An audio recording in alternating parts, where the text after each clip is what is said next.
चलो जी, सबसे पहले तुम लोग मेरे को डाउट्स बताओ, जो जो क्वेश्चन डाउट है वो क्वेश्चन हम लोग करेंगे। उसके बाद तुम लोग को मैं एक चीज पहले बता दे रहा हूँ, एक मिनट पर भगने दो। ये एमसीक्यूज में कितने हैं? अगेन 96 एमसीक्यूज है, और 96 MCQs these all are like sample MCQs है। ठीक है, एग्जाम में ऑल अराउंड मैं बता रहा हूँ, जैसे तुम लोग सोचोगे लेवल 10 का एमसीक्यू आ रहा है, मतलब तुम लोग सोचोगे इंस्टीट्यूट टफ पेपर देगा, तो मैं बता रहा हूँ तुमको लेवल 4 से 6 के बीच का ही एमसीक्यू मिलेगा। मतलब तुम्हारे, मैं थिंकिंग लेवल बता रहा हूँ, मतलब एकदम जानलेवा एमसीक्यू नहीं आता है। Then also we have to do all the MCQ from this book and from the MCQ booklet itself. और तुम लोग करोगे ज्यादा ज्यादा एमसीक्यू, है ना। एमसीक्यू कैसे रहते हैं? नॉर्मल तो रहते हैं, देखो find the standard deviation and coefficient of variation, ये देखो नंबर दिया, ऐसे तो एमसीक्यू रहते हैं। ठीक है, तो ये एमसीक्यू तुमको करना है, इवन दो जितने भी डाउट्स आएंगे एमसीक्यू में मैं लूंगा सारे। ठीक है, बोलो। हाँ भैया। तुमको क्या करना है, एमसीक्यू में तुमको जो भी डाउट आएगा तो मेरे को ग्रुप में मैसेज करना। अब एमसीक्यू के लिए अलग वीडियो तो नहीं बना सकते कि अगर पूरा डाउट ले लूं, एक पूरी क्लास ले लूं एमसीक्यू की, तो ग्रुप में मेरे को मैसेज करना कि मेरे को दिस एमसीक्यू में डाउट है, मैं उसका सोल्यूशन बता दूंगा।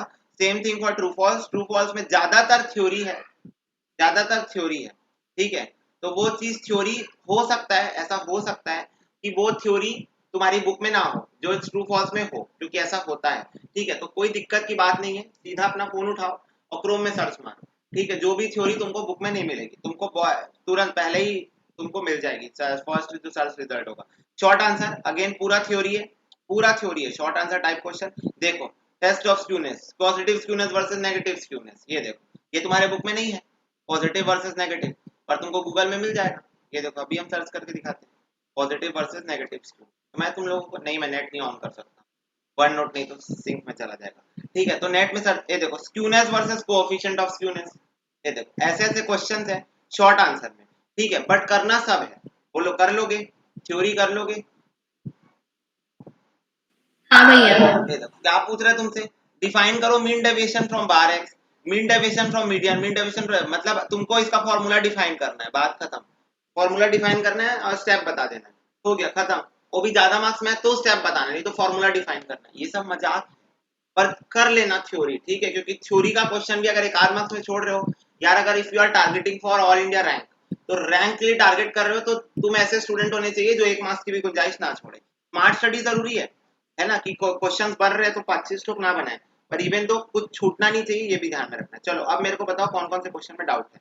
फर्स्ट ऑफ ऑल भाई, क्वेश्चन नंबर 33 है ना, तो 33 के बाद ही होगा डाउट, तो बताओ। 29 भी नहीं बना मेरे से। 29 भी है। बोल रहा है arithmetic mean of two number is 10, दो नंबर का अर्थमेटिक मीन क्या है? 10, और स्टैंडर्ड डेविएशन 2 है, तो बोल रहा है नंबर्स, वो नंबर्स निकालो, इनके बीच का रिश्ता बैठाते हैं। चलो, arithmetic mean of two number is 10,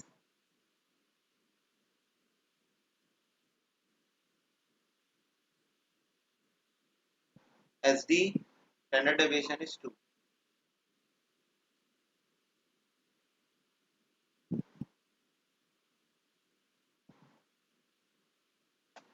तो a plus B is equal to इधर 20 हो गया। एसडी का फॉर्मूला बोलो, यहाँ पर एसडी दो नंबर ए और बी का मेरे को एसडी निकालना है, सॉरी ए कॉमा बी का, तो बताओ कैसे निकलेगा एसडी, बोलो।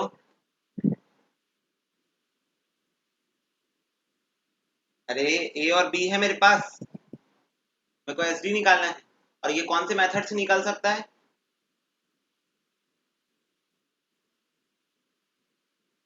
हेलो, डायरेक्ट मेथड से निकलेगा ना। हाँ, डायरेक्ट मेथड से। तुम लोग को दिमाग में ये चीज क्लिक करनी चाहिए बेटा, एग्जाम में जब बैठे हो तो, कि मेरे को तो मीन ही बस देके रखा है, और अगर मेरे को मीन देके रखा है तो मैं डायरेक्ट मेथड से निकालते हैं जो सबसे इजी पड़ेगा, डायरेक्ट मेथड सबसे इजी पड़ेगा, इसीलिए डायरेक्ट मेथड निकालेंगे। तो डायरेक्ट मेथड बोलता है पहले एक्स का स्क्वायर निकाल लो, तो ये एक्स है तो ये एक्स का स्क्वायर निकालेंगे, तो ए स्क्वायर और बी स्क्वायर हो जाएगा, है ना। बोलो, चलो स्टैंडर्ड डेविएशन का फॉर्मूला बोलो, डायरेक्ट मेथड। हाँ, summation x square upon N minus mean square. ठीक है, मीन तो मेरे पास क्वेश्चन में ही है, नंबर ऑफ टर्म्स 2 है। ठीक है, समीशन एक्स स्क्वायर मतलब a square plus B square minus mean कितना है 10 और एस डी कितना है 2। तो सबसे पहले रूट को इधर भेज के इसको स्क्वायर बना दूंगा तो ये हो जाएगा 4 is equal to A square plus B square upon 2 minus 100। फिर उसके बाद 4 is equal to A square plus B square minus 200 upon 2 LCM ले लिया तो ये हो जाएगा 4 टू 8 इज इक्वल टू इसको चलो ले आते इधर plus 200 is equal to A square plus B square तो ये आ गया 208 is equal to A square plus B square.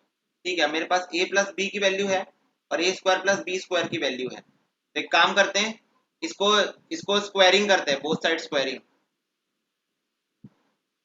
a plus B is equal to 20 इसका बोथ साइड स्क्वायरिंग करते हैं तो ये हो जाएगा a प्लस बी का whole square is equal to 20 का होल स्क्वायर टू जा 4 ये हो गया 400 और ये हो जाएगा a square plus B square plus 2ab तो फिर कितना हो जाएगा 208 plus 2ab is equal to 400 तो 2ab is equal to 400 minus 208 तो ये कितना आ गया 192 अपॉन 2 आ जाएगा 2 9 18 2 6 12 ए बी 96 आ गया तो किसी का भी वैल्यू निकाल लो 96 अपॉन बी ले लो ए को और इस इक्वेशन में डाल दो इस इक्वेशन में डाल रहा हूँ ना इस वाले में ठीक है तो ये हो जाएगा 96 plus B square is equal to 20 B ये हो जाएगा B square minus 20 B plus 96 is equal to 0 कॉड है इस कॉड को सॉल्व करो इस कॉड को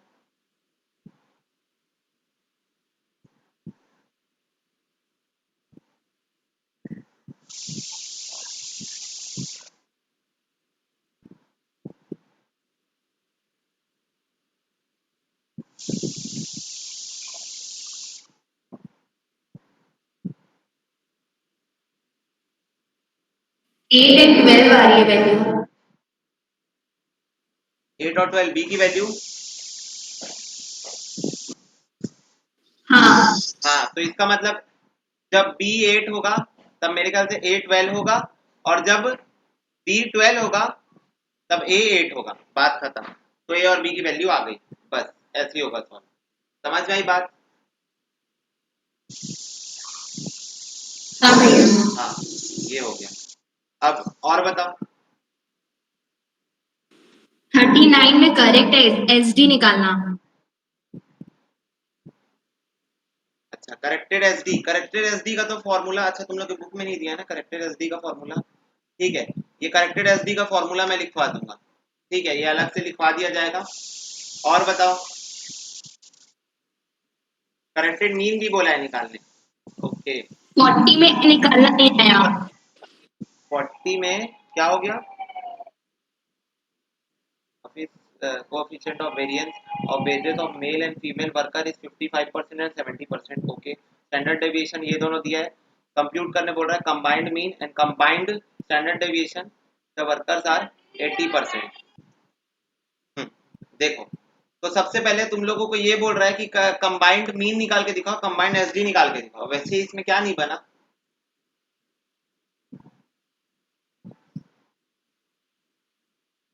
हाँ निकालेंगे क्या क्या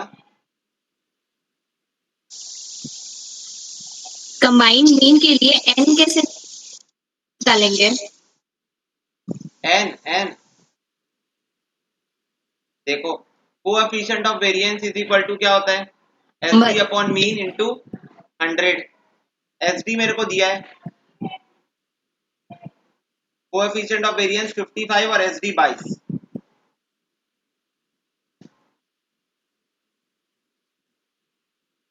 200 तो ये हो जाएगा mean is equal to 22 upon 55 into 100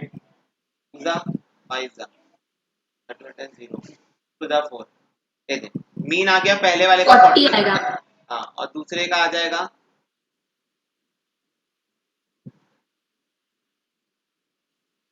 20. 15.4 और 70।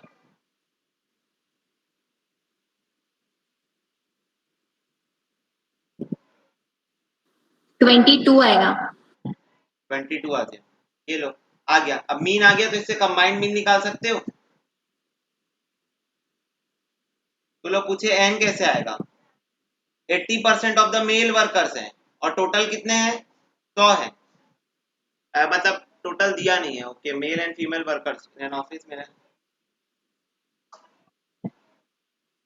तो टोटल में से 80% मेल वर्कर्स है। तो I think you can take 80 और 20। 80 is male worker and 20 is female worker. Because तुमको परसेंटेज दिया तो you can take percentage as N. तो 80 और 20 लेके सॉल्व कर सकते हो। ठीक है, बोलो। हाँ भैया। हाँ, ऐसे कर सकते हो। और बताओ। 42, 43 और 44। 42, 43, 44 कोई अलग कॉन्सेप्ट है क्या। What will happen to SD and variance of a नहीं, series बस समझा तो करना है। if each term is multiplied by 3, divided by 3, increase by 3, decrease by 3। अब एक चीज तो तुम समझ लो, इंक्रीज बाय 3 और डिक्रीज बाय 3 से तो कोई फर्क नहीं पड़ेगा। पूछो क्यों नहीं पड़ेगा फर्क, बस पूछो एक बार, मस्त एक्सप्लेनेशन दूंगा। देखो, जब हम लोग कभी भी क्वेश्चन सॉल्व करते हैं ना मैथ्स का, तो try to put formula some time aside and try to use your logics. देखो, तो सबसे पहली बात, इंक्रीज और डिक्रीज वाले केस में नो चेंज होगा। क्यों, लॉजिक समझो। एसडी का फॉर्मूला रिकैप में जाओ, और उस फॉर्मूले के पहले क्या करते हैं उसके भी रिकैप में जाओ। हम लोग मीन निकालते हैं, हम लोग मीन से एक्स को माइनस करते हैं। तो एक बात बताओ, जब पूरी सीरीज 3 से बढ़ जाएगी, हर टर्म 3 से बढ़ जाएगा और 3 से कम हो जाएगा, और अल्टीमेटली फिर वो 3 से बढ़ेगा तो 3 से कम होगा, तो जब x 3 से बढ़ रहा है तो जब मीन निकालूंगा तो मीन भी बढ़ेगा, और मीन भी बढ़ रहा है और x भी बढ़ रहा है, तो साइमल्टेनियस मतलब the increasing rate is same और even decreasing rate is same. तो इस चक्कर से एसडी में नो इम्पैक्ट होगा।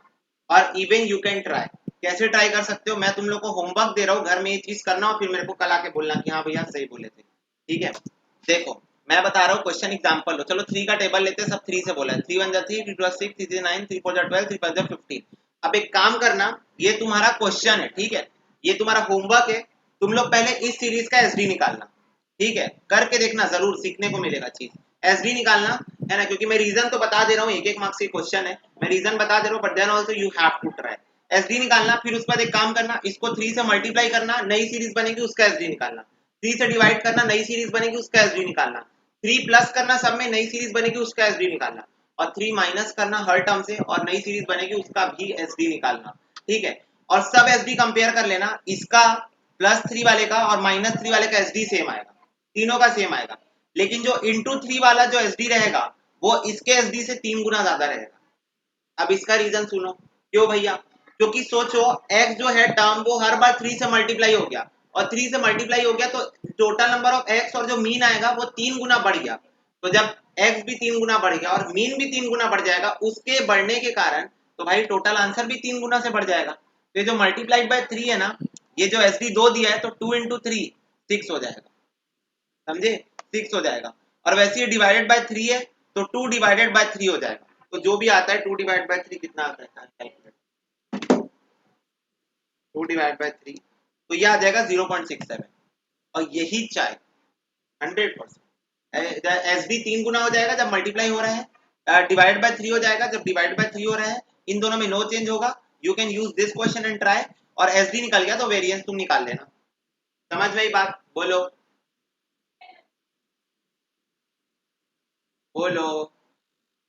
हाँ, ऐसे होगा, समझे, गणित वाला क्वेश्चन था, मैथ्स वाला। चलो ठीक है, अभी अभी तुम नए नए बच्चे एंटर किए हो प्रोफेशनल कोर्सेज में, तो बस ये चीज ध्यान रखो, प्रोफेशनल कोर्सेज में आपको फॉर्मूलाज और रिजिड थ्योरी से ज्यादा अपने ब्रेन का यूज करना है, यूज योर ब्रेन। चलो नेक्स्ट क्वेश्चन देख लो।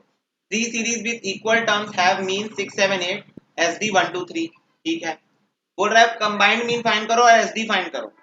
ओके, इसमें क्या नहीं बना, कोई स्पेसिफिक डाउट है क्या कि आंसर अलग अलग आ रहा है, बोलोगे। Hello hello.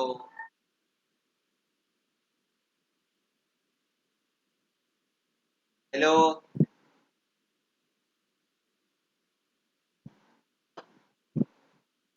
नहीं, ये बन जाएगा अभी। अभी बन जाएगा। ये अभी ये क्वेश्चन अभी से एग्जैक्ट 3 मिनट 12 सेकंड पहले डाउट में था। अभी कैसे बन जाएगा? अरे तो बताओ तो डाउट क्या था, फिर अभी क्लियर ही अभी कर। क्वेश्चन ध्यान से पढ़िए। हाँ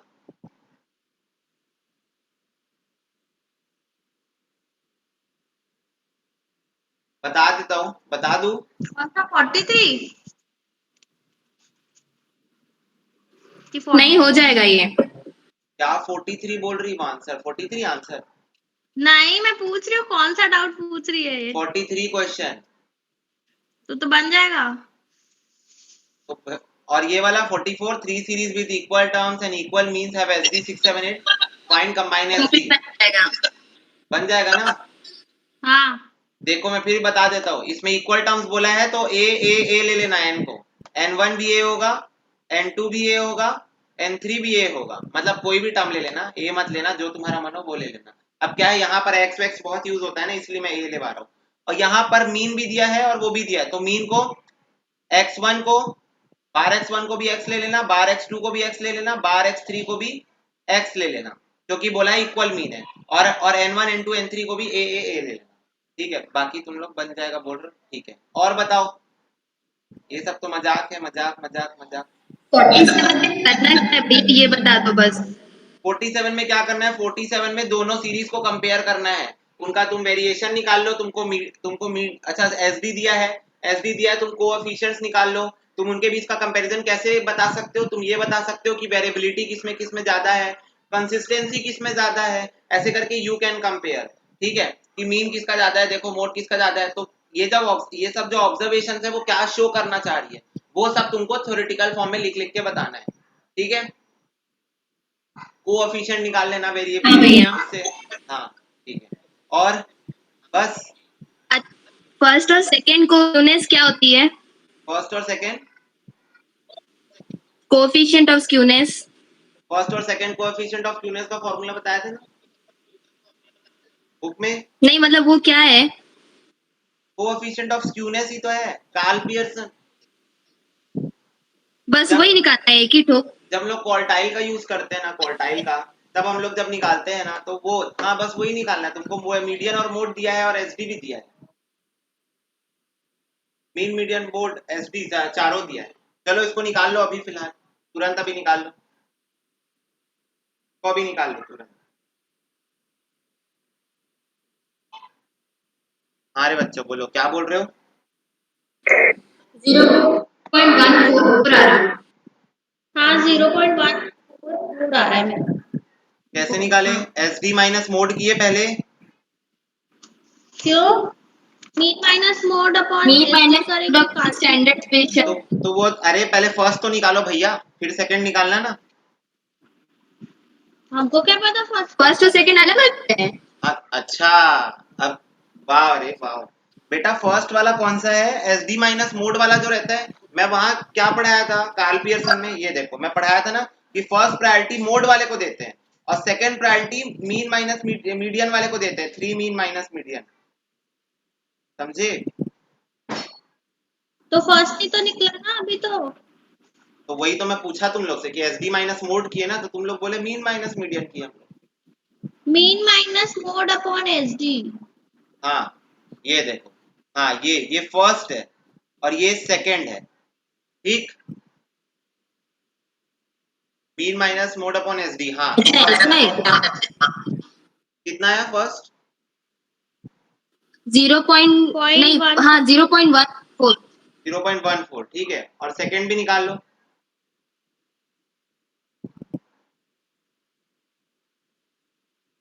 कार्ल पियर्सन बाबा जिंदाबाद। मैं तो पहले ही बोला था कार्ल पियर्सन का सबसे ज्यादा आता है, कार्ल पियर्सन ही तुमको आना चाहिए।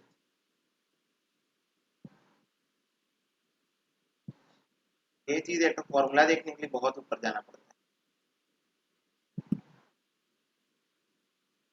10.63 आ रहा है मेरा। है। इम्पॉसिबल। 0.1 से +1 -1 के बीच में आता है ना आंसर। अच्छा हाँ 0.13. 0.13 आ सकता है, हाँ 0.14 है, 0.13 है, बहुत टू क्लोज। तो ये फर्स्ट वाले का आंसर है, ये सेकंड वाले का आंसर है, सेकंड कोएफिशिएंट एंड फर्स्ट को। Basically it's like first priority and second priority, that's all. हाँ ठीक है, हो गया। और कोई डाउट बचा है क्या? हाँ,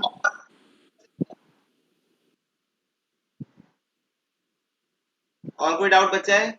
डिग्री ऑफ वेरिएशन निकालना मतलब वही एसडी निकालेंगे ना? हाँ, वेरिएशन निकालना है। तो उसमें तुम लोगों को कोएफिशिएंट ऑफ वेरिएशन निकाल के उसको कंपेयर करना पड़ेगा। ये देखो कोएफिशिएंट ऑफ वेरिएशन, वेरिएशन और डेविएशन दोनों सेम थिंग होती है ना। वेरिएशन मतलब भी चेंज होता है, कितना वेराई किया है। और क्या क्या बोलते हैं, डेविएशन मतलब भी होता है कितना डेविएट हुआ है अपनी जगह से।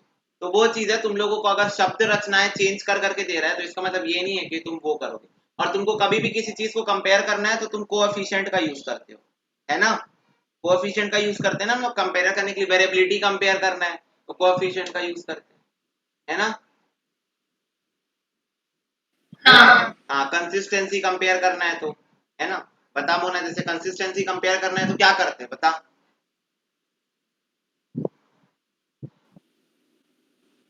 एसडी कंपेयर करते हैं। यस, अगर एसडी कम है तो, कंसिस्टेंट ज्यादा है। यस कंसिस्टेंट ज्यादा है, और एसडी ज्यादा है तो, कंसिस्टेंट कम है। यस। ठीक, तो मैं ये चैप्टर खत्म मान लूं। अब बाकी जो भी डाउट रहेगा you can ask me in the group section, group. ठीक है, एमसीक्यू का जो भी डाउट रहेगा, ठीक है। क्लियर हुआ? हाँ बोलो। भैया। हाँ, अब को रिलेशन एंड रिग्रेशन हमको चालू करना है। को रिलेशन एंड रिग्रेशन एंड,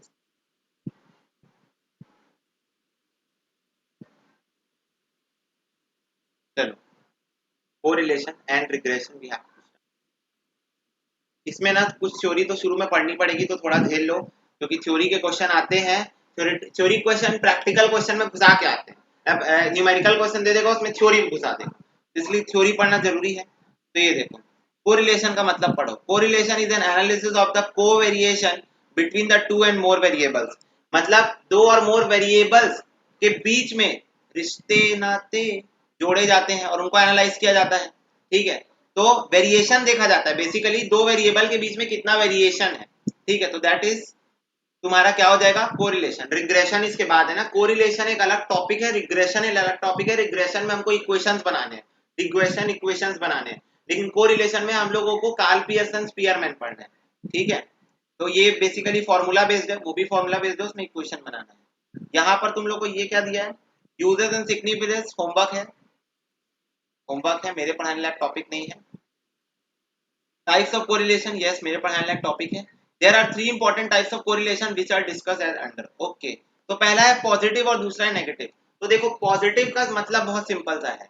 मान लो एक वेरिएबल उधर जा रहा है और दूसरा वेरिएबल भी उधर ही जा रहा है, तो दोनों एक तरफ जा रहे, सेम डायरेक्शन, वन डायरेक्शन, तो उसको पॉजिटिव बोलते हैं। और अगर ये इधर जा रहा है, ये इधर आने लग गया, ये देखो अलग अलग, अलग अलग, तो दिस इज नेगेटिव कोरिलेशन। बोलो समझ में आई क्या बात? बोलो। हाँ भैया। यस, तो देखो यहाँ एग्जांपल भी दिया है। देखो P ऊपर जा रहा है तो S भी ऊपर जा रहा है, P नीचे जा रहा है तो S भी नीचे जा रहा है, तो दैट इज व्हाट, पॉजिटिव। ठीक है, और अगर नेगेटिव की बात करें तो P ऊपर जा रहा है, D नीचे जा रहा है, P नीचे जा रहा है, D ऊपर जा रहा है, तो दैट इज नेगेटिव। क्लियर हुई बात? बोलो। हाँ, सिंपल कोरिलेशन क्या होता है? सिंपल कोरिलेशन मतलब सिर्फ दो वेरिएबल के बीच में जब हम वेरिएशन चेक करते हैं तो दैट इज सिंपल कोरिलेशन। ठीक है, सिंपल कोरिलेशन मतलब जब हम लोग सिर्फ दो वेरिएबल के बीच में कंपैरिजन करेंगे। मल्टीपल कोरिलेशन क्या होता है? जब दो से ज्यादा वेरिएबल का कंपैरिजन करेंगे। ठीक है, बोलो। When there are only two variables and the relationship is studied between the two variables, it is the case of simple correlation. Relationship between height and weight, price and demand, income consumption are examples of simple correlation. Okay, when there are more than two variables and we study relationship between one variable and all the other variables taken together, then it is the case of multiple correlation. Suppose there are three variables 1 2 3, we can study the multiple correlation between A, B and C taken together, and B and AC taken together. It can be noted as R 1 2 3 और R2 1 3 और R3 1 2। देखो एक चीज तो तुम समझ गए कि दो वेरिएबल से ज्यादा के बीच में रिलेशन होता है, पर वो ये चीज तुमको बता रहा है आगे कि इसका जो स्टडी होता है वो ऐसे होता है कि अगर मान लो 1 2 और 3 है तो 1 को अलग कर देंगे, 2 3 का एक ग्रुप बना देंगे, या फिर 1 और 3 का एक ग्रुप बना देंगे और 2 को अलग कर देंगे, या फिर 1 और 2 का एक ग्रुप बना देंगे और 3 को अलग कर देंगे। तो ऐसे हम इसको स्टडी करते हैं। बोल रहा है डिनोट कैसे करते हैं, डिनोट ऐसे करते हैं R, 1 2 3 R 1 3 2 और या फिर R 3 1 2। तो सिंगुलर वाले को पहले लिखते हैं तो R2 1 3 ऐसे लिखते हैं। समझ में ही बात? बोलो यस। ठीक है, फिर आ रहा है पार्शियल और टोटल। ये तो तुमको पढ़ के ही समझ में आ जाएगा। देखो when there are more than two variables and the relationship between any two of the variable is studied assuming other variable as constant, it is case of partial correlation. समझ में ही बात? मतलब एक कांस्टेंट है, दूसरे को हम स्टडी करेंगे, उसको कांस्टेंट रखेंगे, उसको बेस मान लेंगे, उसको कांस्टेंट रखेंगे, दूसरे वाले को स्टडी करेंगे। ठीक है, तो उसको क्या बोलते हैं? पार्शियल। देखो नाम में ही आंसर है, पार्शियल मतलब मैं आधे को कंसीडर कर रहा हूँ। पार्शियल मतलब क्या होता है? आधा कंसीडर करना। तो मैं एक वेरिएबल को कैलकुलेट कर रहा हूँ, दूसरे को कांस्टेंट रख के। क्लियर हुई बात? बोलो। हाँ बोल रहा है this is the fact is it is an extension of multiple correlation. Suppose we study relationship between rainfall and crop without taking into consideration the effect of other output like fertilizer, seeds and pesticides. This technique will be known as partial correlation. Symbolically, x, y, z are the three variables and partial correlation between x, y, z will be given as this. तो बोल रहा है example अच्छा दिया है। वैसे बोल रहा है कि अगर हम लोगों को क्रॉप के बारे में पता करना है तो हम लोग रेनफॉल और क्रॉप के बीच में कोरिलेशन निकालने की कोशिश कर रहे हैं, हम लोग वेरिएबिलिटी निकालने की कोशिश कर रहे हैं। ठीक है, उस सिचुएशन में ना हम लोग HYV सीड्स मतलब seeds high yielding variety of seeds सुने होंगे, ना हम लोग वो ले रहे हैं पेस्टिसाइड ले रहे हैं, ना फर्टिलाइजर्स ले रहे हैं, है ना इंसेक्टिसाइड ले रहे हैं, ये सब चीजों को कंसीडर नहीं कर रहे। तो बेसिकली हम लोग ये मान रहे हैं कि ये सारी चीजें कांस्टेंट है। ठीक है, तो हम लोग जब कांस्टेंट लेके उसको कैलकुलेट कर रहे हैं तो that is partial. And total correlation when the correlation between variable under study taken together at a time is work out, it is called total correlation. क्या बोल रहा है? Between the variables under study taken together, सबको ले लेंगे together. ठीक है, और इसको जब हम लोग निकालेंगे तो टोटल कोरिलेशन आएगा। द मेन पॉइंट वर्थ, सब सिंपल बात है, सब अपोजिट वर्ड है, एक आधा तो एक पूरा, एक पॉजिटिव तो एक नेगेटिव, बस अपोजिट अपोजिट है। The main point worth consideration is that this line will indicate positive relation if A is positive and in the case A is negative the correlation will also be negative. ठीक है, तो बोल रहा है अगर A positive है तो दूसरा भी पॉजिटिव होगा, जबकि A अगर नेगेटिव हो गया तो वो भी नेगेटिव हो जाएगी line. In such type of correlation, the value of the coefficient of correlation is always lies between +1 से -1. Okay. Depending upon the sign of A in the equation of y is equal to ax plus b, the correlation will be +1 if A is positive and -1 if A is negative. बोल रहा है depend करता है कि इस equation में A की value क्या है, y is equal to ax plus b. अगर A की वैल्यू नेगेटिव है तो कोरिलेशन भी नेगेटिव हो जाएगा, और बोल रहा है A की वैल्यू अगर पॉजिटिव है तो कोरिलेशन भी पॉजिटिव हो जाएगा। बोलो समझ में ही बात? हाँ भैया यस। ठीक है, यहाँ पर वही लिखा है +1 if A is positive, -1 if A is negative. Okay, फिर आ रहा है लीनियर और नॉन लीनियर। सिंपल सी बात है भाई, ये तो मैं ग्राफिकली बता सकता हूँ कि लीनियर है तो लीनियर बनेगा और नॉन लीनियर तो नॉन लीनियर बनेगा। तो देखो the correlation between two variable will be linear if the corresponding to a unit change in one variable there is a constant change in the other variable over the entire range of the value. For instance we consider the following data. बोल रहा है दोनों के बीच में जो change होगा वो consistent होना चाहिए। क्या होना चाहिए? कंसिस्टेंट। बोले तो कांस्टेंट, कांस्टेंट चेंज होना चाहिए। अगर चेंजेस ऊपर नीचे हुए तो ऑफ कोर्स भाई हमको पता है ग्राफ ऐसे ऐसे हो जाएगी, ऐसे ऐसे हो जाएगी, तो ऐसे ऐसे हमको करना नहीं, हमको लीनियर चाहिए तो कांस्टेंट लेंगे। तो देखो 1 2 3 4 5 एक एक बढ़ रहा है, 2 4 6 8 10 कॉन्स्टेंटली बढ़ रहे हैं। एक 1 की टेबल है, एक 2 की टेबल है, कॉन्स्टेंटली बढ़ रहे हैं ना? बोलो हाँ, बोलो। हाँ भैया देखो हाँ चलो ये सब तो कहानी लिखी है। ये देखो पॉजिटिव और नेगेटिव, ये तो तुम लोगों को पता है ना क्लास 11 माइक्रो इकोनॉमिक्स। ग्राफ ऊपर जाता है तो पॉजिटिव होता है, नीचे आता है तो नेगेटिव होता है ना? हाँ भैया। The relationship between two variable will be non-linear or curvilinear. अच्छा ये नाम याद कर लो, एमसीक्यू में मेरे ख्याल से दे सकते हैं। curvilinear is non-linear। ठीक है, क्योंकि भाई मैं तो जहां तक देखा हूं एमसीक्यू में तो ऐसे क्वेश्चन भी पूछे हैं थ्योरी में जो तुम्हारे बुक में कहीं भी नहीं लिखे हैं, ऐसे भी क्वेश्चंस पूछे गए हैं। खैर इजी थे। if corresponding to a unit change in one variable the other variable change at a different rate, ठीक है। तो जैसे मान लो यहीं पर मैं एग्जांपल लूं, ये 1 2 3 4 बढ़ रहा था, ये बढ़ रहा है 2 4 5 7 11, तो बताओ कांस्टेंट रेट से बढ़ रहा है कि रेट चेंज हो रहा है बार बार? चेंज हो रहा है। यस चेंज हो रहा है, तो दैट इज नॉन लीनियर, क्योंकि कर्व अब ऐसे ऐसे हो जाएगा, उल्टा सीधा मतलब सीधा नहीं रहेगा, बात खत्म, अपना शेप चेंज कर लेगा, ठीक है। तो मैथमेटिकली ये देखो यहाँ पर दिया है, ये देखो ऐसा, ठीक है। और ये ऊपर जा रहा है तो फिर से पॉजिटिव है, और ये नीचे आ रहा है तो नेगेटिव है। समझ में आई बात? हाँ बोलो भाई। बेटा। यस तो दिस जो भी ये सब मैं पढ़ाया this is important for theory purpose, है ना। प्रैक्टिकली ये चीज पढ़नी है, ये देखो कि अगर r+1 परफेक्ट पॉजिटिव कोरिलेशन बोलते हैं, क्या बोलते हैं? परफेक्ट पॉजिटिव कोरिलेशन अगर +1 है तो r अगर ग्रेटर देन +0.75 है बट लेस देन 1 है तो हाई डिग्री बोलते हैं। मतलब सिंपल बोलूं तो 0.75 से लेके 1 के बीच में है, ठीक है। 0.75 से 1 के बीच में है तो हाई डिग्री है, ठीक है। 0.5 से 0.75 है तो मॉडरेट है। आर अगर फिर उसके बाद 0 से 0.5 के बीच में है तो लो डिग्री है। 0 है तो नो कोरिलेशन, 0 है मतलब कोई कोरिलेशन नहीं है, ठीक है। 0.75 से 1 लेकिन इस बार माइनस है, माइनस 0.75 से -1 के बीच में तो हाई डिग्री ऑफ नेगेटिव। 0.5 से 0.75 नेगेटिव तो मॉडरेट डिग्री, और 0 से लेके -0.5 तक low degree, low degree of negative, और -1 है तो परफेक्ट नेगेटिव कोरिलेशन होगा। तो इजी है याद करना, बहुत सिंपल। ये देखो अगर एक टाइमलाइन है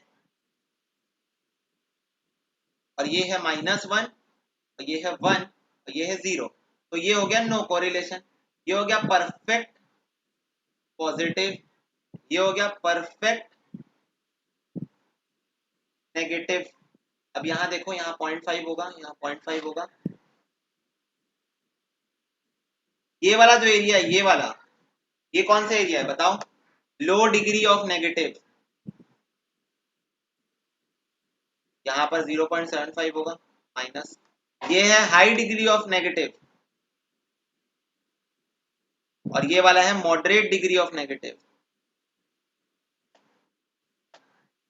ये वाला है हाई डिग्री ऑफ पॉजिटिव, ये वाला है मॉडरेट डिग्री ऑफ पॉजिटिव, और ये वाला कौन सा है? लो डिग्री ऑफ पॉजिटिव। बोलो समझ में आई बात? बोलो।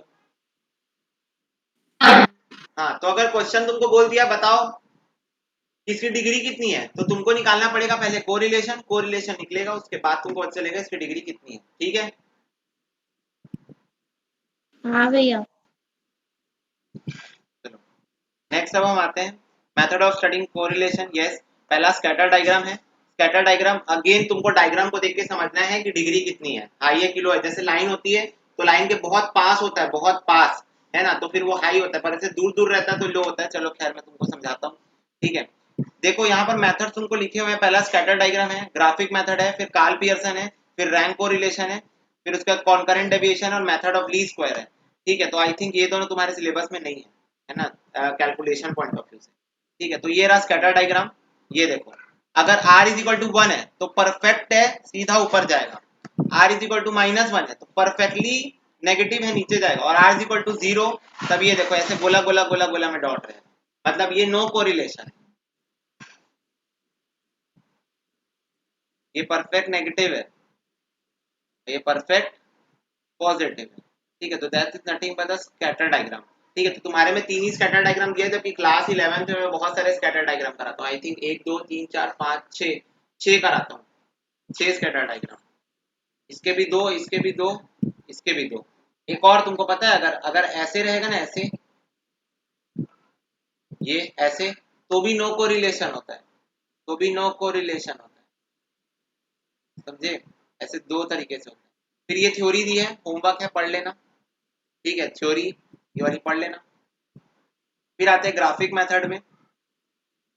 ग्राफिक मेथड में तो कुछ भी नहीं दिया है, देखो पढ़ ही लेते हैं। This method is also known as correlogram और simple graph method. It is the simplest method to determine the presence of correlation between two variable. Okay तो एक और क्वेश्चन बना, it is the simplest method, ठीक है, graphic method. If the value of the two variable are plotted of the graph paper, will get a two curve, one for x variable and another for y variable individually. By looking at the direction and closeness of the two curves, we can know whether the variables are related or not. If these two curves, we can know whether the variables are related or not. Okay, if these two curves is more in same direction, correlation is said to be positive. On the other hand, if these two curves moving in opposite direction, correlation is said, this can be made clear with the help of an example. बोल रहा है कि curve को देखोगे, अगर same direction में जा रहे हैं तो पॉजिटिव है, अगर उल्टी उल्टी डायरेक्शन में जा रहे हैं मतलब ऐसे ऐसे जा रहे हैं तो negative correlation. From the following data ascertain करो। ओके, 80 84 112 ये दिया है। The above graph shows that the variable x and y are quite close related. The thick line shows the values of x variable, whereas क्या लिखा है, dotted line shows the value of y variable.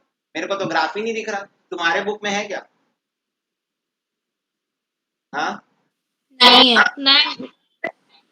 नहीं है, ठीक।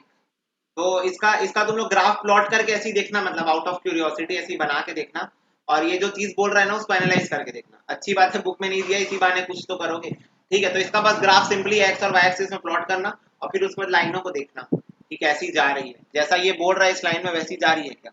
ये देखो इस line में वो जो एक्सप्लेनेशन दे रहा है।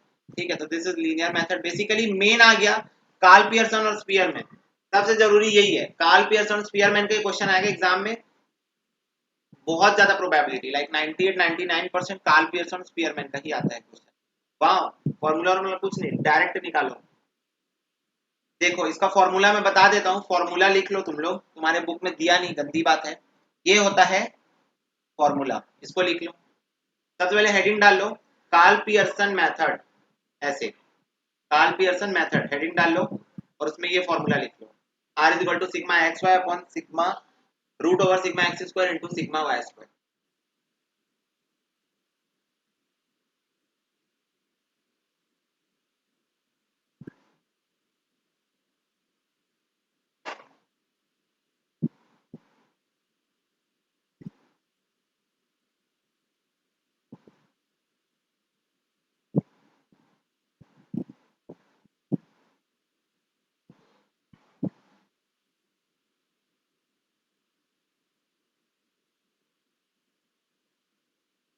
हो गया, लिख लिए? हाँ। ओके, चलो अब ये देखो यहाँ पर एक क्वेश्चन है, इसको देखो कैसे करते हैं। और मीन निकालना तुमको आता है, मीन का फॉर लिखना नहीं। तो तुमको बड़ा एक्स दिया रहता है, तुमको तो पता है छोटा एक्स कैसे निकालते हैं। तुमको बड़ा वाई दिया रहता है क्वेश्चन में, ये देखो बड़ा एक्स दिया है, बड़ा वाई दिया है। ऑफ कोर्स दो सीरीज दिए रहेगी क्योंकि हम लोगों को दो सीरीज को आपस में कंपेयर करना है। ठीक, ठीक है, तो देखो बड़ा एक्स दिया, बड़ा वाई दिया, मैं समझा रहा हूँ, फिर उसके बाद तुम लोग सॉल्व करना, सोल्यूशन नहीं दिखा रहा। ठीक है तुमको छोटा एक्स निकालना है, जो तुमको निकालना आता है, तुमको छोटा वाई निकालना है, वो भी तुमको निकालना आता है। छोटे एक्स का स्क्वायर निकालना है, छोटे वाई का स्क्वायर निकालना है, और एक्स और वाई को भी निकालना है, यानी एक्स इंटू वाई करके भी निकालना है। ठीक है, और फिर उसके बाद तुमको इस फॉर्मूले में डाल देना है, sigma x Y upon sigma x square into sigma Y square root के अंदर, तो जो तुम्हारा निकलेगा वो कोरिलेशन आएगा। ठीक है, तो ये तुम्हारा क्वेश्चन है और तुम लोग निकालो। ठीक है, सॉल्यूशन नहीं देखना, निकालने की कोशिश करो डायरेक्ट। ठीक, बहुत इजी है, तुम लोग भाई बड़े खतरनाक चैप्टर खत्म करके आ चुके हो ऑलरेडी। अब प्रोबेबिलिटी भी तुमको बनेगी, अगर तुमको परम्यूटेशन कॉम्बिनेशन बनता था। बेसिकली स्टैटिस्टिक्स का अब बहुत इजी इजी पोर्शन ही बचा है, प्रोबेबिलिटी तो मेरे हिसाब से बहुत इजी है। इजी है बहुत भाई। कोरिलेशन मेरे को ऐसा लगता था मेरी जिंदगी का सबसे इजी चैप्टर है, सबसे इजी चैप्टर। देखो नेक्स्ट क्वेश्चन देखो, from the following data compute coefficient of correlation between X and Y. Okay, क्या क्या दिया है तुमको, नंबर ऑफ आइटम्स दिया हुआ है, तुमको मीन दिया हुआ है, ठीक है, और तुमको स्क्वायर ऑफ डेविएशंस दिया हुआ है, बस और क्या चाहिए, उठाओ और डालो डायरेक्ट। ये देखो स्क्वायर ऑफ डेविएशन 136 138 और सिग्मा एक्स वाई 122, ये कैसे निकलेगा बताओ। सिग्मा एक्स वाई तुमको नंबर ऑफ आइटम्स दिए हैं, को दोनों का दिया है, और तुमको अरिथमेटिक मीन भी दिया हुआ है। तो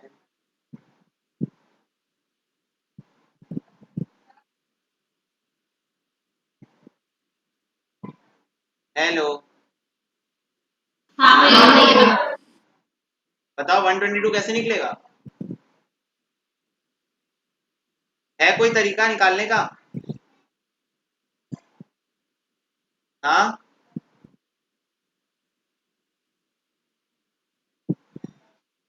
बताओ, मैं बताऊं? क्या तो वही समझ में आया। सिग्मा एक्स वाई 122 कहाँ से आया? वो कंबाइंड मीन निकाल देंगे। ऐसे ही निकलेगा कि मैं बताऊं? कंबाइंड मीन निकालने से नहीं आएगा। अच्छा, कंबाइंड मीन निकालने से सिग्मा एक्स वाई कैसे आएगा? कंबाइंड मीन के तो पूरे फॉर्मूले में सिग्मा एक्स वाई नहीं रहता है। दिस इज एक्स हाँ इंटू वाई का सबमिशन। है कोई तरीका निकालने का कि नहीं है?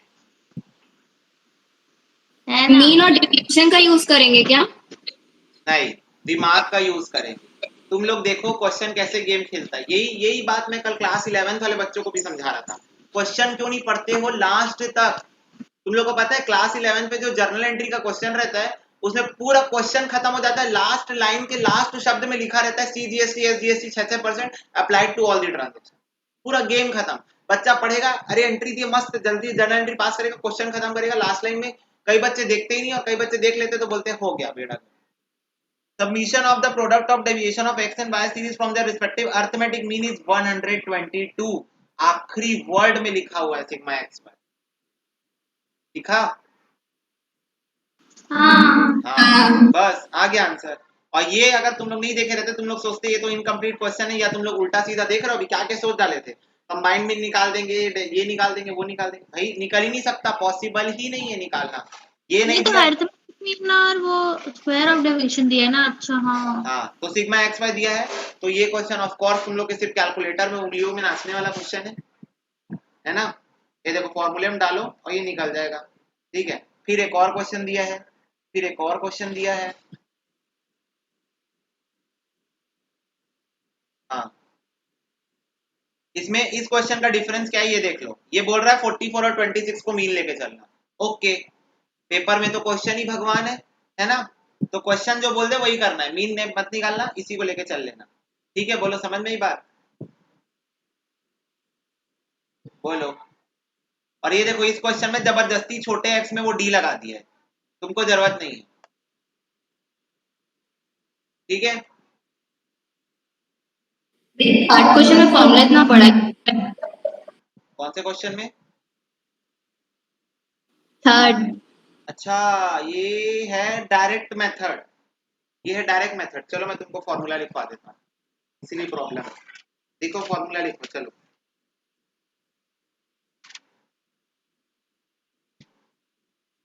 तो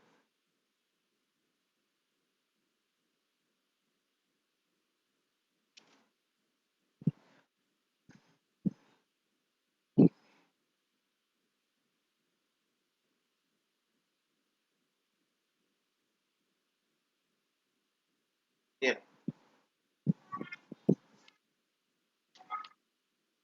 देखो, लाइन से लिखते जाना ना फॉर्मूले सारे एक साथ। तो सबसे पहले actual mean method.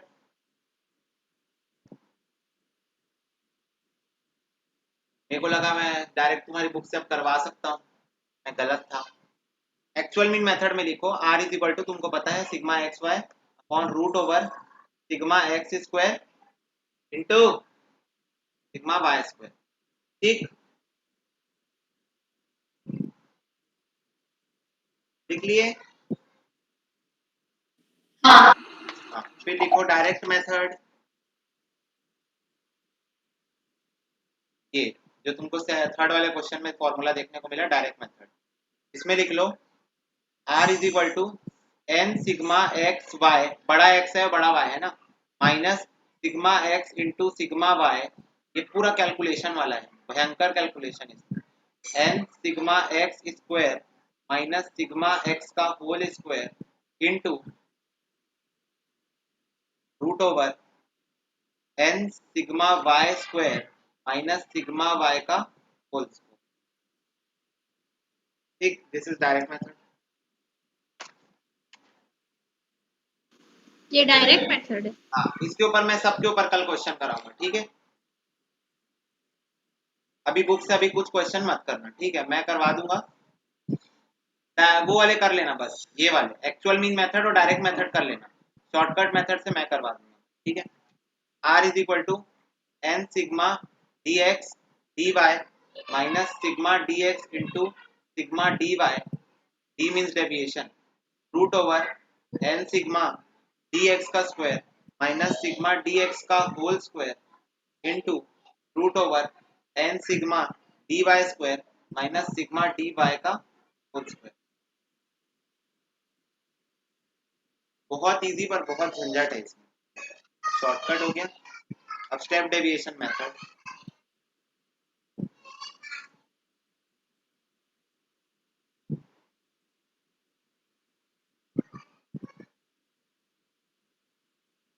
R is equal to n sigma dx dash dy dash minus sigma dx dash into sigma dy dash upon root over n sigma dx dash का square minus sigma dx dash का whole square into root over n sigma dy dash का square minus sigma dy dash का whole square. That's all. हाँ ठीक, ऐसी एक इधर का इधर हुआ, सब पूरा आंसर पलट सकते, लिख लिए इसको। हाँ चलो ठीक है, हम लोग इसके क्वेश्चंस कल करें, ठीक है। हाँ भैया।